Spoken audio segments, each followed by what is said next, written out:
What's going on, y'all? Brad Stevens here for another edition of the Harold and Brad Windy City Filmmakers Podcast. HD, what's going on, brother? What's up, B? Happy Memorial Day weekend. This past weekend was outstanding. I went down to Orlando. My daughter just got married.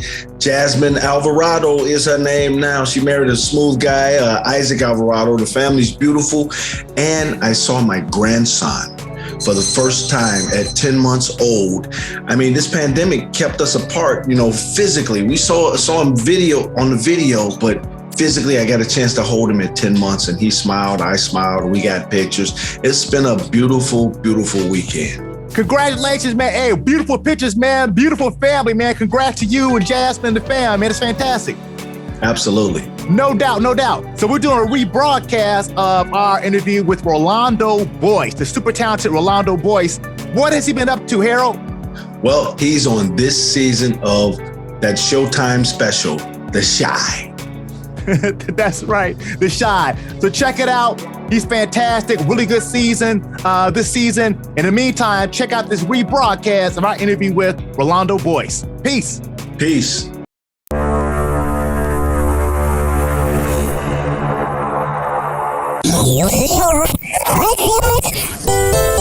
1, 2, 3.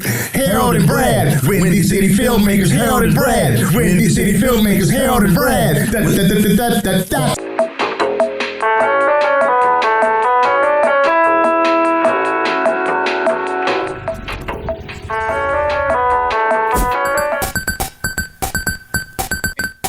3, 2, 1. What's going on, y'all? Welcome to another edition of Harold and Brad Windy City Podcast. Brad Stevens in the house. HD, what's going on, brother? What's up, B? It's time to get it going again. Yeah, we got a special guest in the house, Rolando Boyce. What's going on, brother? What's up? Man, what's happening, fellas? What's up? I feel like I'm back at the crib. No doubt. Good to have you, man. Good to have you. So the first question we always ask people is, what is your connection to Chicago and what kind of art do you create?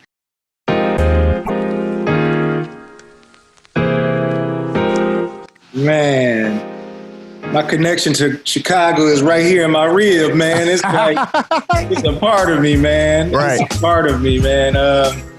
Now, born and raised in Chicago, south side of Chicago. South side? Grew up in Lake Meadows, right off 35th Cottage. Okay. I stayed on 66 in Eberhard. Right. A little time on 77th and South Shore, Dalton, High Park. I mean, all over the South Side, man. Right.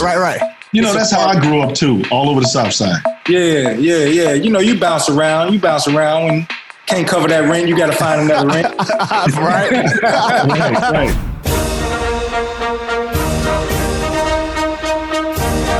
But my family is from Panama. Both my parents are from Panama. Okay. But I was first generation in the States. Nice. First generation in the States, yeah.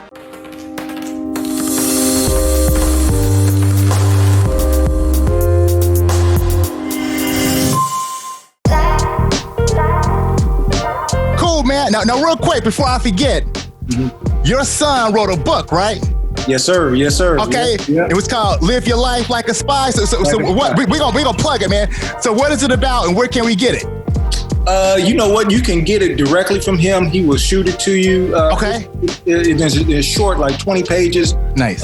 Proud of him, man, because just did it on his own, man. Wrote it. Cool. Got it. Did the illustration and published by himself. And it's Dope. about basically life. His advice about just handling your business and getting through life. I thought that was really good, especially for young people. From a young person's perspective on how to live your life. So super proud of him, man. That's my I would say my junior, but he's Rolando Boyce's second. Oh, good stuff, man. You know what's tripped out, man? I think we first met back in the day on the play Yanga, an African Hero in Mexico, something like that back in the day. And I think I met your son. He was a shorty at the time, I think. Probably about 3 or 4. Right. Yes. Time flies, dog. Time flies. Well, I was thinking, was it Yanga? Did we meet on Yanga or was it the film? Oh man, I don't know which one was first. Maybe it was Yanga first. Right, yeah. All right, Yanga. Then we did the trailer for Ambush Avenue. Man, that's what it was. I couldn't remember what it was. Right. Ambush Avenue. Man. Was Right. Harold on that too? Was you on that too? Harold was on it too, yeah. I think you were, man. For the trailer, yeah. Oh, yeah. And let me say that, Rolando, I had heard about you before I met you. Our good buddy James Alfred he was in the acting troupe with us back in 98, 99.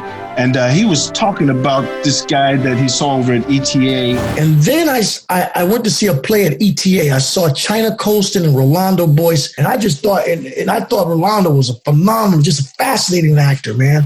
You were creating on the stage. He says he noticed how you did answers with the words where you hit certain words and then you worked with a device, an object in your hand. And it was amazing enough for him to come back and talk about you. So I was like, I got to meet this guy. Man, that's my N-word if he don't get no bigger. Yeah. JT is my dude, man. I just saw JT a few weeks ago, man. That's No my doubt. dude. That's love, Harold. I appreciate that, man.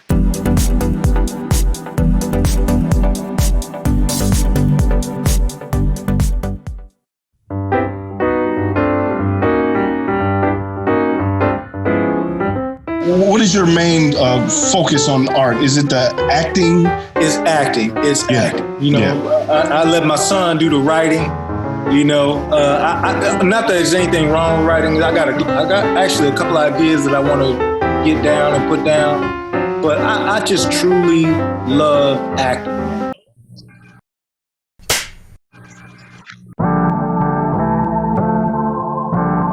I haven't dabbled into directing. I wouldn't mind directing a play or something like that. I really wouldn't. I mean, I don't want to hold myself to doing one particular thing, but, you know, and I think I saw an interview with, I can't remember, some old European actor. And he just like, I just love acting. And I just do. Right. Good stuff. That's what I love to do, man. I you know, and I'm going to keep on doing it. It still feels fresh. It still feels new to me. I'm grateful for every opportunity I get, man. And what would you say it is about the acting? Is it the applause? Is it the creating? Is it the memorizing? What is it? What is it that really sticks to you? It is. It's I would say the creating, man. I love to get something, get a character, and being able to flesh it out, to bring the character to life. And finding, you know, the beauty of it is when everything is working. I mean, when you got good writing, you got a good castmate or someone on stage that you're able to bounce off of, and everything is just flowing, man. And it's a beautiful thing, you know. And everything else comes after that. You know, you get the applause, or someone, you know, may remember you, or like JT reached out to you, and someone notices what you're trying to do. That's when you know you've done your work.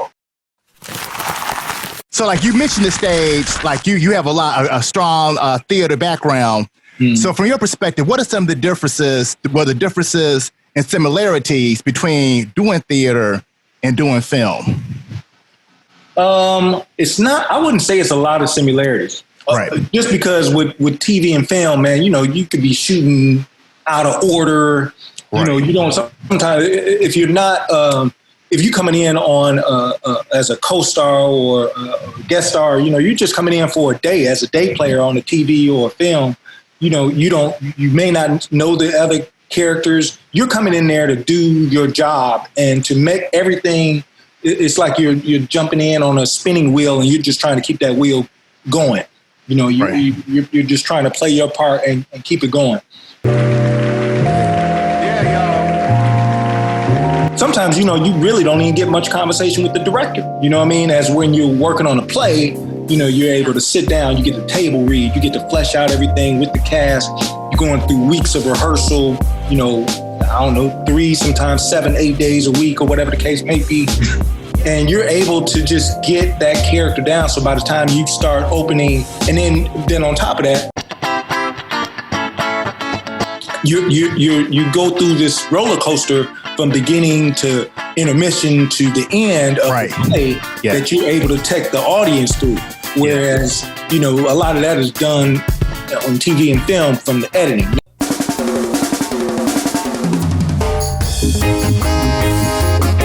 Now, I would say the similarities are, and I haven't experienced it a lot, but like right now I'm working on The Chi, and I'm able to, come in and out, and I'm the same character, and I'm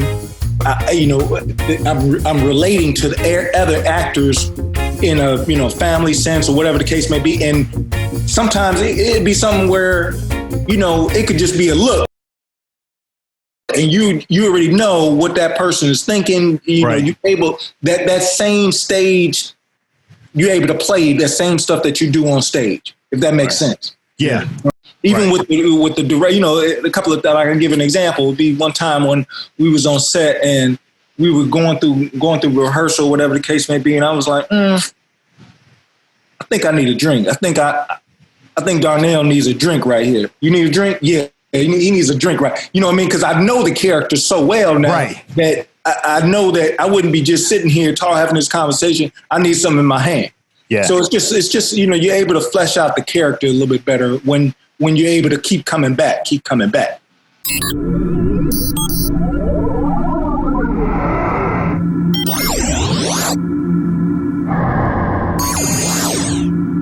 Right. You know what, man? I love your work on The Chi.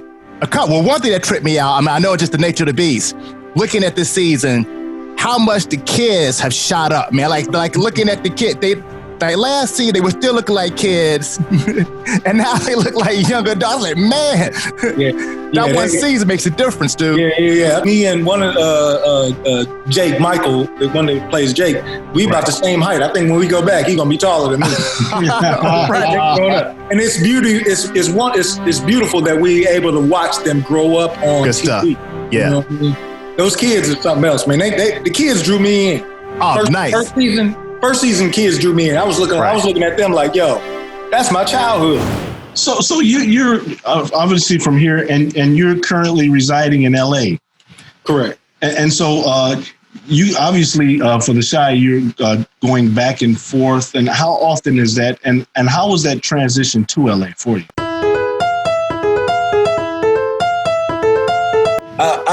Yes, I do live in LA. When I go back and forth, they'll let me know what episodes I'm in, and the episodes that I'm in. Usually, they shoot within like an 8 or 9 day frame. Right. And then once I know when I'm supposed to be there, then I come out there and shoot my stuff. I'm not a series regular. Series regulars have to be there almost pretty much the whole time. So once I know what episodes I'm in, then I just come in, do my thing. And I can bounce and come on back to, come back home, which is still wonderful being able to come back. Like, I love getting that call. Like, I get to come back to the crib. I get to get some Harold's and get some gin. You know what I mean? I get to have my taste of Chicago every time I come back. Yeah. So, and then, seeing friends and family. My mom is still there. So, it's just love every time I get a chance to come back. The transition, the second part of you asking, the transition to LA, it was, everyone's transition can be different. You know what I mean? For me, I tried to plan as best I can. I think you always have to have some kind of plan. You know, for any actor, anyone in the business, if you transition to New York or LA or whatever the case may be. So I came out here. I was actually with Getty's in Chicago at the time. And, she had a sister. Like, my plan was, all right, I'm going to get with Getty's. Because I know I'm going to go out to L.A. and I can get with Getty's in L.A. And when I came out here, I had an agent. My now wife, I got with her commercial agent, which I'm still with her commercial agent. So as soon as I got off the plane, I had representation. Trying to find, just get my bearings of the city and everything like that. But Getty's and I didn't work. And I went through a couple of different agents over some years. And until you can find someone to represent you in the right way, that can get you in the right doors, believes in you, that sometimes can take time. You know what I mean? Right. And until that started to happen for me, that's when, as far as TV and film, where I was able to return. to break in a little bit. So let me ask, how long have you been out there? Because I'm sitting at the crib and I'm looking up and I see you in a number of commercials just popping up. I was like, there go Rolando, there go Rolando, there go Rolando again. So tell me about that. How long have you been out there? And so when did you land that first commercial? And how did they just all of a sudden just keep coming? You know, it's funny you bring that up, Harold. First of all, I came out here in 2006. And I think I got my first commercial. Like I say, initially, I wasn't getting a lot of TV and film. I really wanted TV and film. But I was like, all right, well, I'm going to go with the, try and get the commercials too. And in Chicago, I ain't booked no commercials. I went on, Right.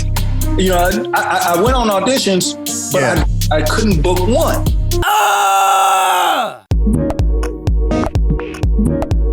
And when I got out here, I started going, the commercial business out here was much more rapid. Like in Chicago, I would go on a commercial audition like maybe once a month, maybe. Right. Out here, I was going out, maybe 3 times a week, sometimes 4 times a week, sometimes even more than that. Right. So it's just like anything. The more I did it, the more I felt more comfortable. I'd been in, you go to so many different casting offices. Like, I know this office, I know this room. I felt more comfortable. So as I started to feel more comfortable, I was just in my own zone. And I think I booked my first commercial maybe about a year or so after I came out here. The first one I had was for chocolate covered Altoids. Okay. And I was super excited, and it didn't run. I shot it, but they didn't air it. And I was like, dang. But it was really funny. It was a funny spot. Right. So maybe a few months later, I got a call from my agent. This is funny. This is going to tell you how funny things can work. I got a call from my agent saying that she said you got a straight to call back for a Kia commercial. And I was thinking to myself, like, dang, I don't remember going in for this Kia commercial. I said, you sure? She's like, yeah. They want you to go over here. And I said, oh, okay. She said, let me send you the email.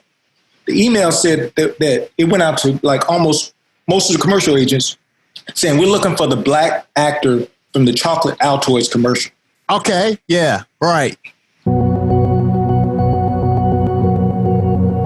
So when I got to the callback, wasn't even no callback. It was like just meeting the director. The director was like, yeah, that's him. Okay, cool. Casting director was there. And she was like, this is probably going to be the easiest booking you ever got. Right. Got the Kia commercial. The Kia commercial ran like crazy. Like Nice. crazy. Yeah. And that's how, and actually I think that got me my SAG card. Right. Because I think before that I had done like Prison Break in Chicago and then I did that other commercial. So I was like, I was a must join. Like I had to join in like 3 days. Right.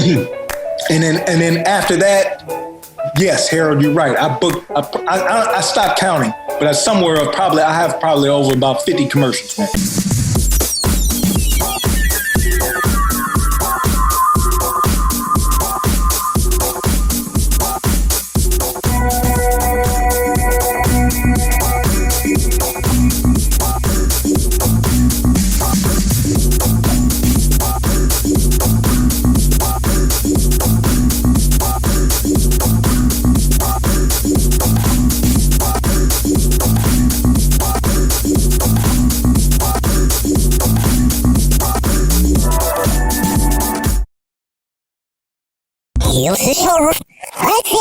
Ooh la la.